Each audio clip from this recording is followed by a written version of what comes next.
31st night, এটা আইনগতভাবে নিষিদ্ধ হওয়া দরকার। প্রত্যেক শ্রেণীর মানুষের ক্ষতি এখন যুবকরা চায়, শুধু এই জন্য আমরা এটাকে বৈধ করে দিব?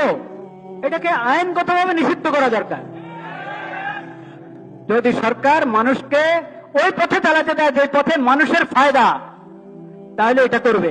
আর যদি মানুষকে মানুষের তালে চালাও, তাই মানুষকে মানুষের তালে চালাতে দাও, তাহলে আমরা নিজেদের ইচ্ছা মতো ক্ষমতা চালাতে পারবো। এটা ইসলামের শিক্ষা না। মানুষের মর্জিতে হাত দিও না। জনগণ না বুঝে কত কিছু চায়, সেটাই তো তুমি করতে দাও, তাহলে তোমার দরকার কি? সরকারের দরকার হলো যেটাতে জনগণের ফায়দা। দেখেন, জনগণকে তাদের মন মতো চলতে দিয়ে উল্টা তাদের উপরে জুলুম করতে থাকে। এটা হলো সরকারগুলোর নীতি। আমরা মনে করি যে জুলাই আগস্টের আন্দোলনের পরে যে সরকার এসেছে, সেই সরকার এমন হবে না। সেই সরকার হবে যেটাতে জনগণের ফায়দা এভাবে পরিচালিত করবে।